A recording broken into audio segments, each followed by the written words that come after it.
This video will concern the subject of ballistic testing and its history. It will not be done in the order you may like. I don't know of a way to organize this to where it's in the exact order that would be ideal in my opinion, so I don't believe it will be ideal for you. And yes, this will reference Paul Harrell, the meat target, ballistic gelatin, shot timers, and people saying you need to be a three-gunner. And a lack of research on someone else's part, causing all sorts of responses that shouldn't need to be done, but they have to be done because stupid people get away with spreading more bullshit than smart people, since smart people try not to. So let's move on. A projectile flying through the air, a elastic medium, hitting another elastic medium, will result in, eventually, it stopping. If you use a much higher density, it should stop to a certain depth based on the foot-pound rating, which is derived from velocity. And if you use the same object each time, then you can ignore everything else and just use the speed of the projectile. Below or above a certain speed, it will absolutely not matter. There will be completely nonlinear behavior, but within a range of speeds, if you double the speed, you get quadruple the foot-pounds and potentially 4 times the penetration into a medium, and half the power will result in 1/4 penetration. This is sometimes called the power ratio. If you cut the voltage in half going into a light bulb, you'll get 1/4 the energy consumption, not produced. There's a difference. Now we'll look at an example from a book that I don't have in front of me and I can't get a quote on, but this is what has been reported consistently, so let's listen to someone else. A BB pellet, I'll specify that very precisely later, at 590 feet per second resulted in a penetration into a ballistic gel sample of 85 millimeters. And the same projectile and speed resulted in a penetration of 88 millimeters into the leg of a freshly killed pig, including the skin, which means, yes, it included skin penetration. Whether this is linearly or nonlinear wasn't discussed. Remember, at the time, this was the standardized method for ballistics testing. Meat targets were the standard originally. This was based on the fact that, if you're not aware of it, living tissue has more flexibility than dead tissue. They're different. So you're trying to emulate or literally use fresh material. Also done at the time was cadaver testing on human beings that had died and shooting the corpse, as long as you got permission, for testing ballistics for science. Duncan McPherson's bullet penetration book, modeling the dynamic and incapacitating results from wound trauma, subnamed bullet penetration.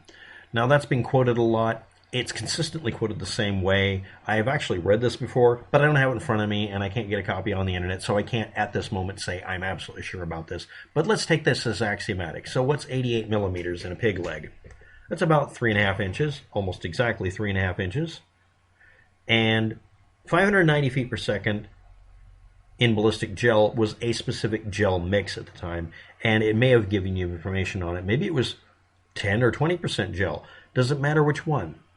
Ballistic gelatin's usefulness at very low velocity or very high velocities is either limited or worthless because of the power factor. At certain speeds, it won't penetrate when obviously it is still having some value. It's not perfectly linear. Also, at certain other speeds, the gel block won't even move, and there'll be a trail through it that's thinner than a human hair, and a BB gun pellet won't do a damn thing, basically, it seems, depending on the shape, etc. Its density and viscosity to a object hitting it, specifically round-nosed bullets originally, which was the basis for the meat target test of a pig leg, made it match, or it was made to match, a pig muscle tissue, specifically the pig leg test. It's supposed to emulate a meat target. The meat target they used was a pig leg and the pig torso for a reason. It was found to be ballistically similar to human and other animal tissue, and all animal tissue and rib cages and sternums were seen as very similar. Yes, this is the background details. It does not model the tensile strength of the muscle, and living tissue, again, is very different than dead tissue. So the idea was to come up with something that would emulate living tissue without having to anesthetize or freshly kill an animal, and not use a cadaver, because even though it might emulate bones pretty well, it didn't emulate the internal organs. And it should be a medium that can be extrapolated for a belly wound versus a rib cage wound versus a sternum wound. And the INS's National Firearms Unit chose your depth test for a BB gun pellet based on, here's some numbers, 89 millimeters instead of 88 millimeters, or 3.5 inches almost exactly. Penetration, the calibration using, quote, fire a BB over a chronograph, measure the depth and speed till you get the following result. A 4.5 millimeter diameter or 17.7 caliber or 0.177 inch diameter steel ball fired from an air propulsion gun, not necessarily a BB gun, although that's what they usually used, at a velocity of almost exactly 600 feet per second, aka 183 meters per second. You keep doing it until you get a penetration in it by changing temperature or mixtures of exactly 83 to 95 millimeters, or 3 1/4 to 3 3/4. It's 3.5 inches. You're supposed to get it to do 3.5 inches. It's the pig leg test. It's supposed to emulate the meat, literally meat target, into gelatin. But what about rib cage and stuff? 18 inches of gel depth, at which you could reasonably expect to hit a vital organ in the human torso, belly wound, from any angle, due to the ratio of that would result in, through the sternum, it going deep enough to puncture the heart, or be in the heart, and or through the rib cage from the side, which turned out to be the same velocity for the same projectiles, either frontwards through apparently a slightly thicker sternum, or from the side into the lung, into the heart. That's literally where this came from, apparently. And that's a footnote in some book about recalibrating the calibration test. The idea was, why 18 inches? So they decided, let's test it, because there wasn't notes necessarily. And they found out freshly killed sternum penetration was the equivalent to an 18-inch depth through abdomen, sideways. And 18 inch through abdomen sideways, measure your abdomen, don't lie, was the equivalent to hitting a rib, going through the lung and hitting the heart, because it has air cavities, but you're going through a rib. If you're going through a sternum, there's no lung, well, usually isn't. It goes through the sternum, which is maybe thicker, maybe tougher than the rib, and hits the heart and takes it out. How do you get ballistic gel? Now I'm going to give you the WTF versus ATF versus IBM or versus FBI versus NATO mix. NATO uses 20% solution, chilled to 10 degrees Celsius, 50 degrees Fahrenheit, after 4 parts by mass of warm water at or below 104 degrees Fahrenheit, 40 degrees Celsius, dissolves 1 part of 250 Bloom type A gelatin.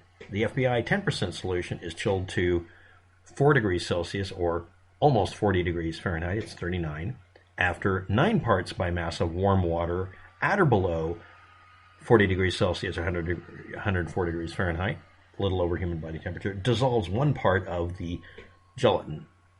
Now, if you can't figure out me averaging things, let's actually use the WTF standard instead of the ATF. My standard 15% solution by nature would be chilled to 45 degrees Fahrenheit. I'm not bringing up Celsius. After 17 parts by mass of warm water at or below 104 degrees Fahrenheit, dissolves 3 parts of the gelatin. Yes, that's actually the correct ratio.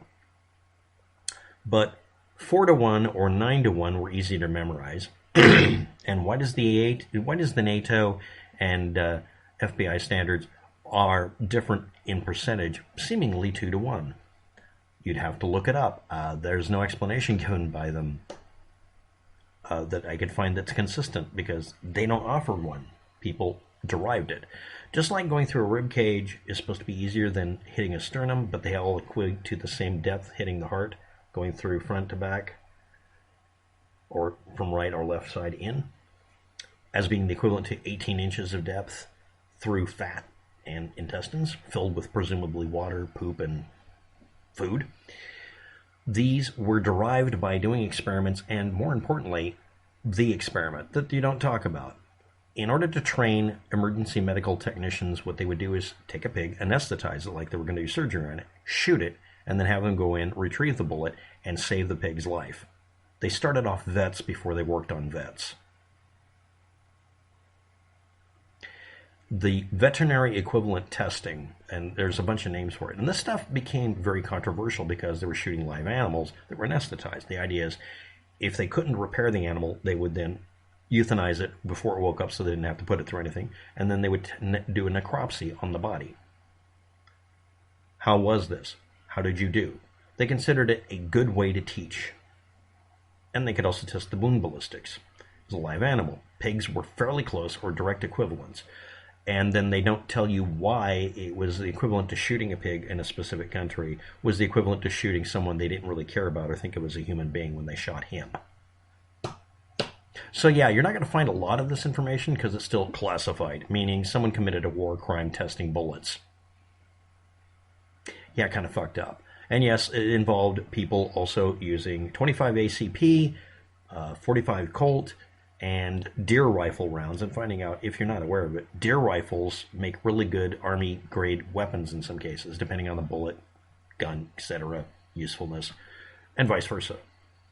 It's not a military firearm or rifle. It's just a damn deer rifle. Dress it up a certain way, it looks more military.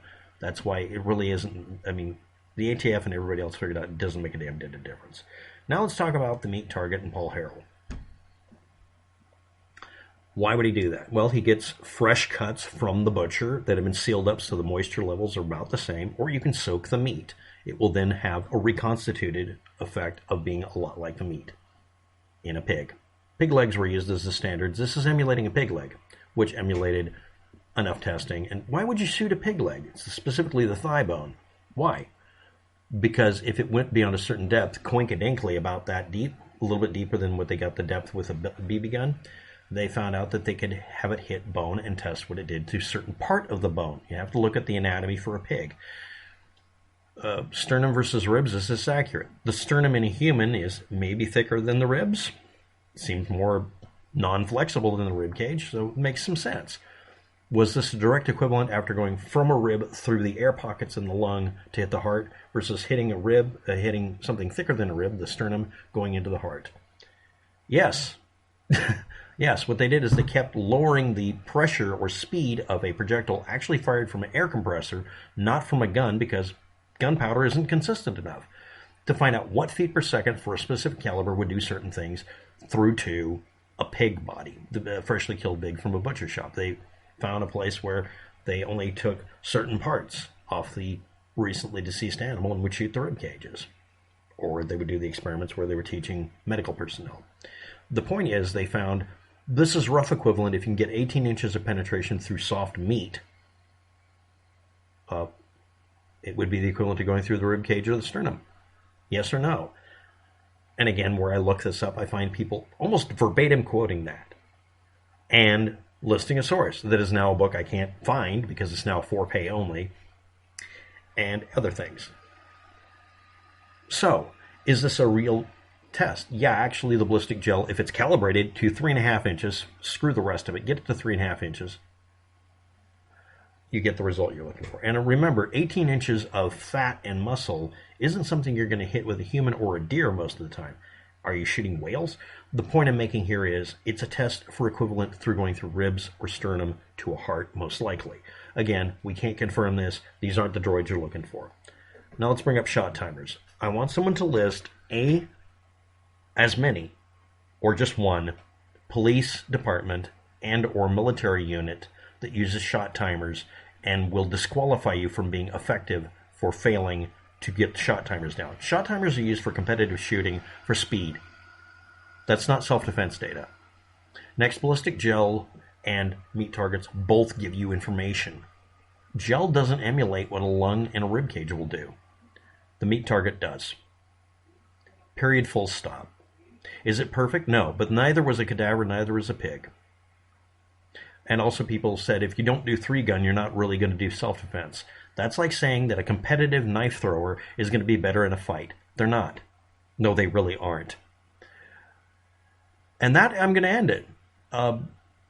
Olympic sports don't do the same thing.